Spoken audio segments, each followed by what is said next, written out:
Good morning, everyone. Welcome. My name is Menachem Creditor. It's my honor to serve as scholar in residence and rabbi for UJA Federation of New York. We bring you Torah and music, blessing and community every weekday. We've been doing so since March 18th, 2020. Today is March 18th, 2026. Today is 6 years of Torah every single day, of finding each other every weekday to say good morning and to learn Torah and to meet friends from all over the world who just like to say good morning and lead lives of meaning. What a gift it is, friends, to be with all of you. Susie and Jonathan, Penny and Linda, Barry and Arlene. It's good to see all of you. Penny, thank you. It is broadcast 1511. Lara and John, Rosa and Arlene, good to see all of you. Mazel tov to us, Lydia, that's right. This community that we have created over the last 6 years of Torah every single weekday morning, wherever we are, has been an extraordinary anchor in the world and in time. Karen and Adrian, Minna and Barbara, Camille, and wait, I just saw somebody. I don't want to miss saying good morning. Amy, good morning.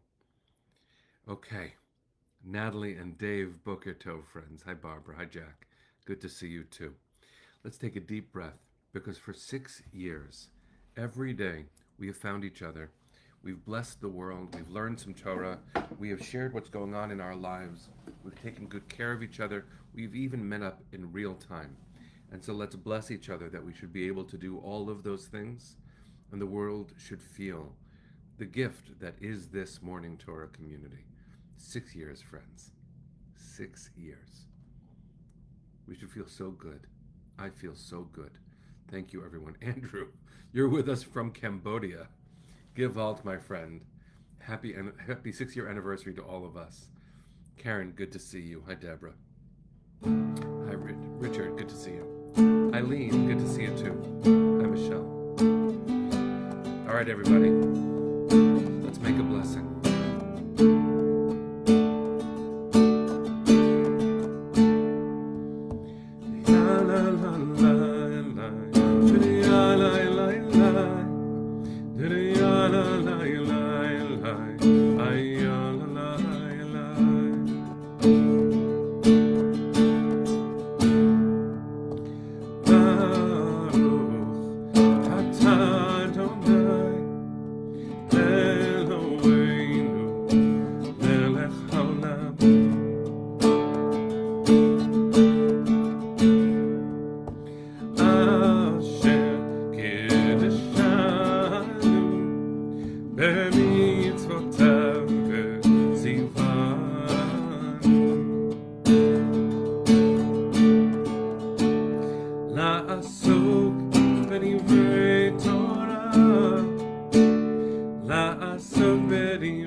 Good morning, friends. It is so good to be together. It is broadcast 1511, and as I will say many times during the course of this broadcast, this is the 6-year anniversary of our morning Torah community.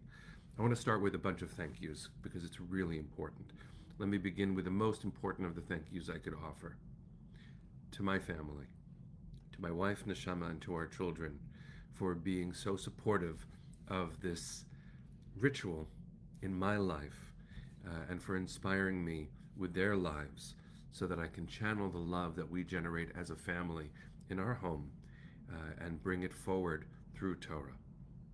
I want to thank UJA for providing the platform, which is not a simple decision to make, for 6 years of spontaneous sharing. If you work in the world of philanthropy or in a nonprofit or really any organization that has a sense of mission, you often want to make sure that everyone who represents you has a script, does it right, stays on the talking points, because that's what it is to be a mission-driven organization. There's nothing wrong with that commitment. And so, um, what a thing it is to be trusted by UJA Federation of New York. What a privilege it is to serve as the rabbi for an organization that heals our people and the world. I can share soon, some other time, some of the most recent miraculous work that I have witnessed us do in the world, and for the flexibility of being hosted by, that's the right way to say it, by UJA's Facebook page, which I know sounds small, but is a very big decision. I am deeply grateful. I especially want to thank Mark Meaden, my beloved friend, who suggested this 6 years ago. And I want to bring us back not into the sorrow of it, but into the memory of it. That 6 years ago, we didn't know what was going on anywhere in our world, in our lives. And 6 years ago, Mark suggested, this was Mark's idea, that the New York Jewish community could use a 15-minute pick-me-up for the 2 weeks that we would be at home. Now, 2 weeks turned into more than 2 years, but because of his suggestion, we have been able to do this.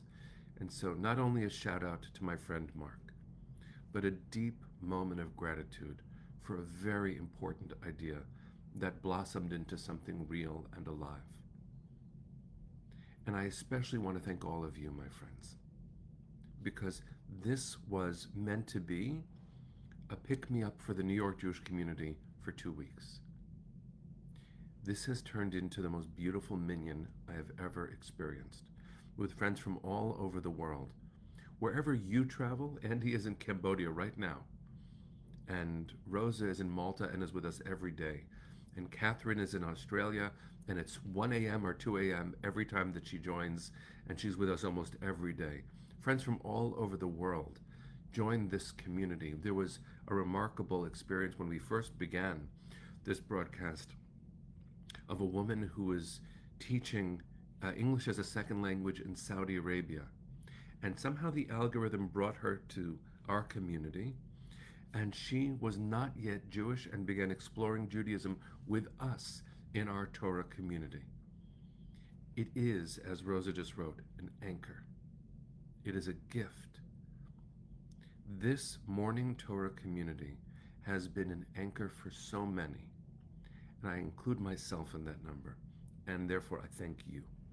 You, my friends, some of whom I've met and spent time with, some of whom I have never been in the same physical space with, but feel like a brother.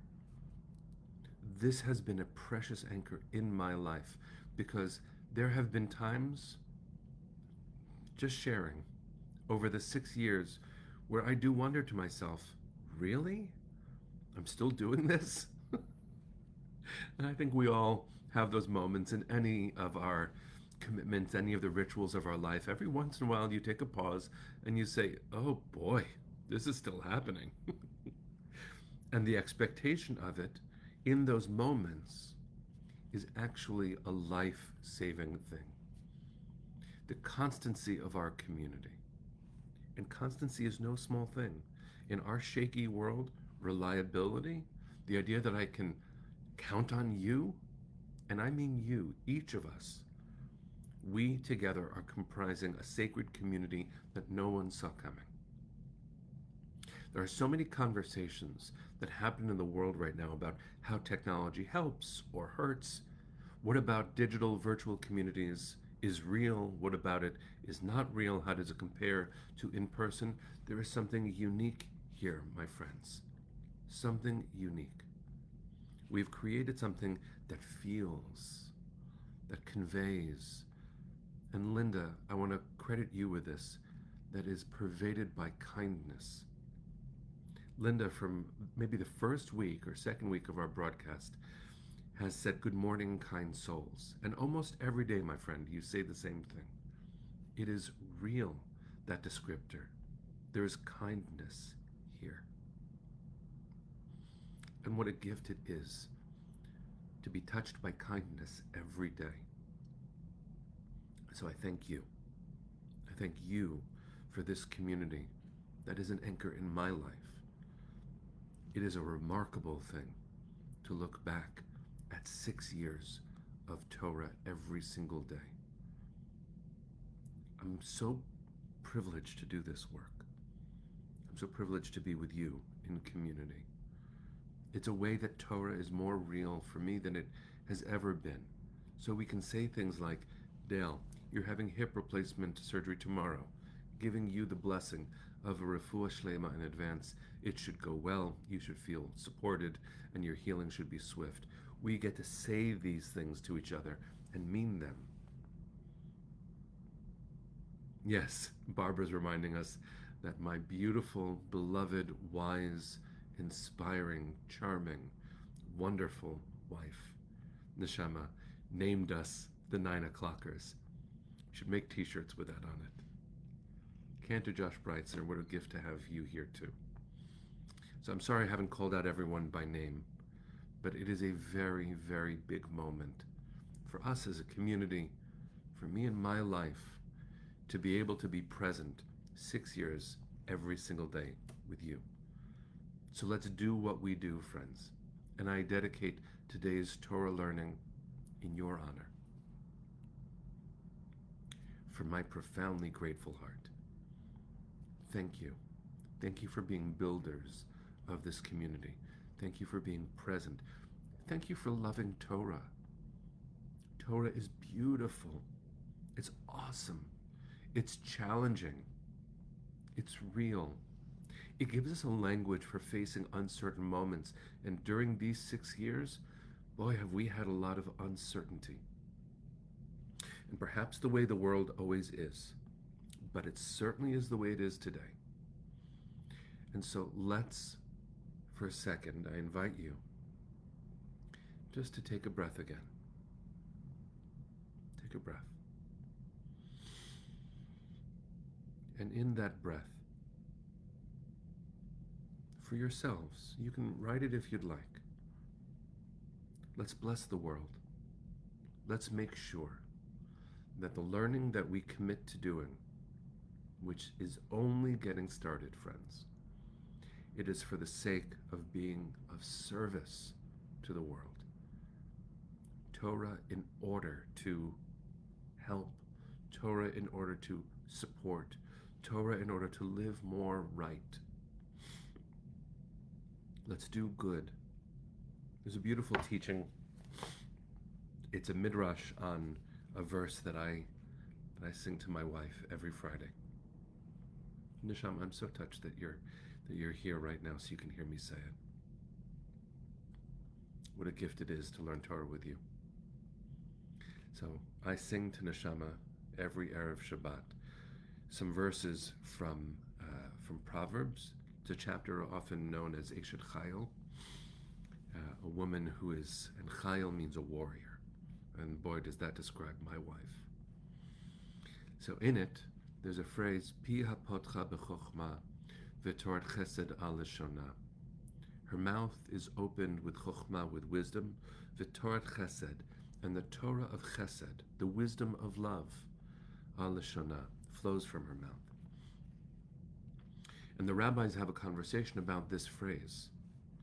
They say, Torah shel chesed. Wait, a Torah of love. Does that mean that there's a Torah that's not of love?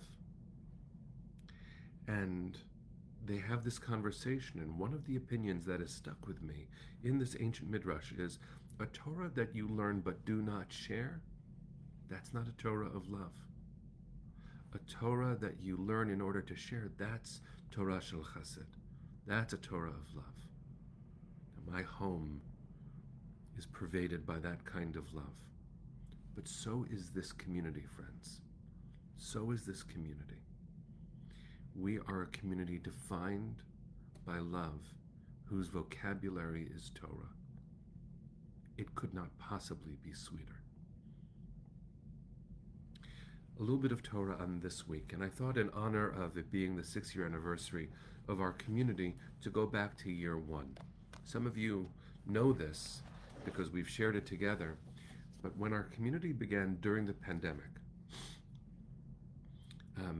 we didn't have the chance to see each other, and there was a lull in the pandemic right around the 1 year anniversary of our community. And with support from UJA, I worked with rabbinical students from almost every rabbinical school in the United States to take the broadcasts of that first year and translate them into a book with their support. So it was my teaching through the prism of their own learning. And we created a book called A Year of Torah. If you look at the bottom of it, all of their names are there, and inside the book, you can see which weeks they each took on. And I looked back to what we said in that first year for Parshat Vayikra, and it's remarkable. Vayikra, our parsha right now, is a book. Got so emotional about this, friends. You know something matters when you're working on breathing to express it. I hope you feel this. I feel this. 6 years ago, in a discussion about Vayikra, we talked about the act of sacrifice, animal sacrifice, which is such a powerful part of the ancient world, an ancient part of our way of relating to God. And it was a cultural norm. I'm sort of reading this comment that we first learned together on March 25th, 2020. I mean, this is a little bit surreal that this has become so real. So, James Kugel, a biblical scholar, writes this about sacrifices. The sacrifice, the passage of a small, palpable, breathing animal from life to death, and from the world of the living upward through the flickering flames of the altar, spoke louder than any prayer. Now, I don't know that that's true, friends, because our prayers sometimes ascend with flickering flames. But it must have been true on a physical level about these sacrifices. It gave our ancestors the chance to connect to the divine through familiar ritual. Let me say that back to you and let it in. Just let in these words.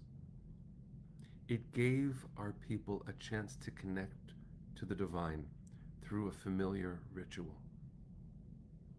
That is at the heart of who we have been together for 6 years.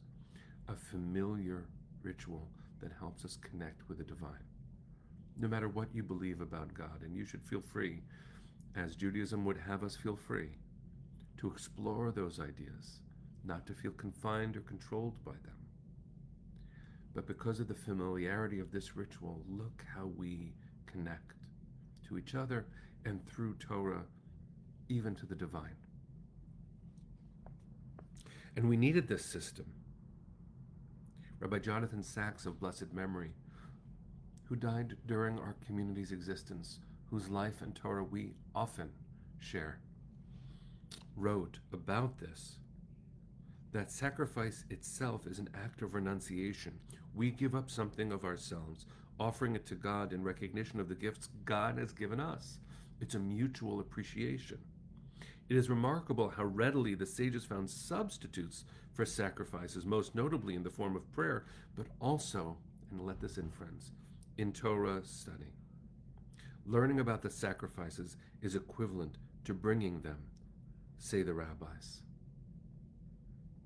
Torah study for our ancient teachers takes the place of sacrifices. It's their way and our way of being close with God.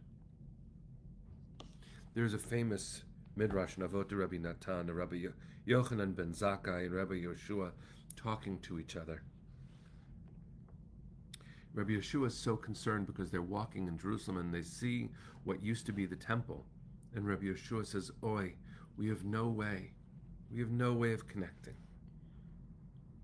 Oy, the way that our sins were forgiven no longer exists either. And Rabbi Yochanan ben Zakkai says, "My child, do not be distressed, for we have a form of atonement just like it." What is that? Acts of kindness. Because the Torah says, Ki chesed chafatzti, for I desire kindness, not a well-being offering.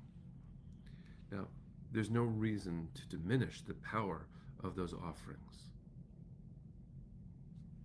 In fact, let's exalt them. Let's internalize them. There's a beautiful poem in a book called Sefer HaCharedim, the Book of the Tremblers, which some of us have learned before.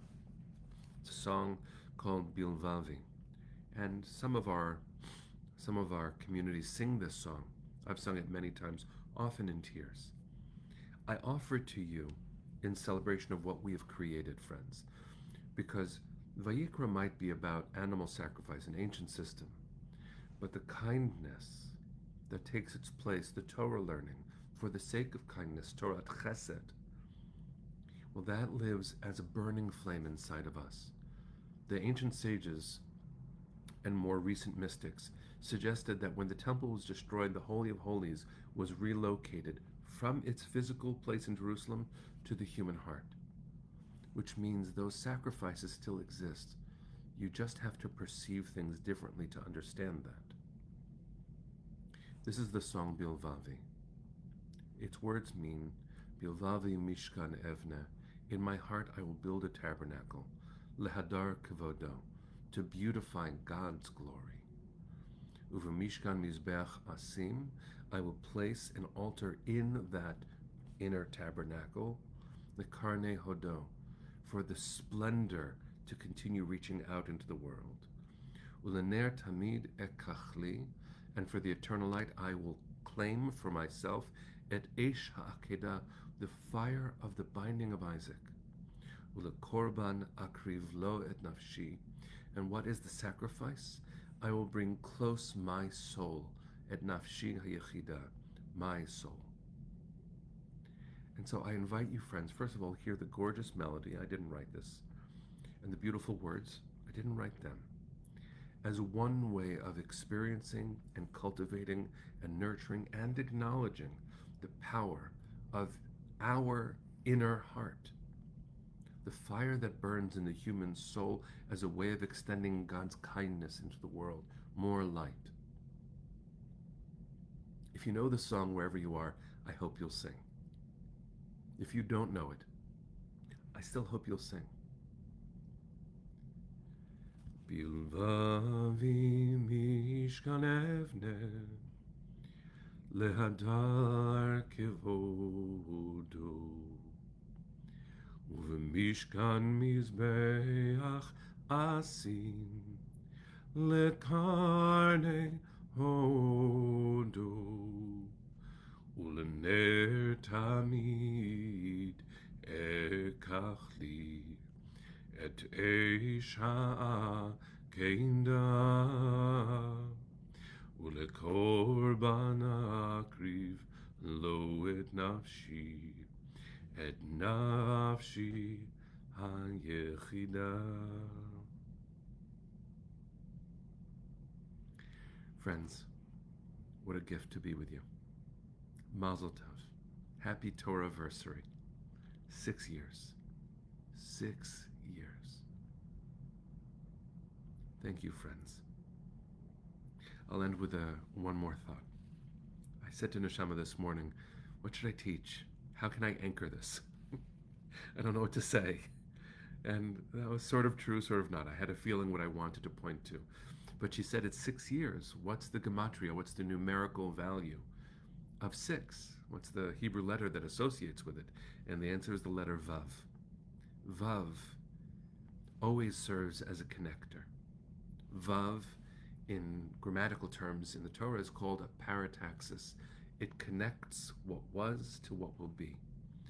Here we are, friends, 6 years of mourning Torah. What will be next? A continuation of where we have been, what we have been, how we have loved, and the stability and guidance and care that we have shown each other. I invite you, friends, I invite you. For the next long time, let us learn. And let's make sure that all the learning we do translates into doing good things in the world. As community, as individuals, may you be blessed to feel this kind of purpose flowing through you as you consider your next actions. That's what Torah is for. Thank you, friends, for building this community. It is a privilege to do it with you. Let's send our hearts to the east. Let's sing. Kol hod balevav pnima nefesh Yehudi homia ulfatei mizrach kadima ayin letzion Sophia od lo avda tikvatenu התקווה בת שנות 2000 להיות עם חופשי בארצנו ארץ ציון וירושלים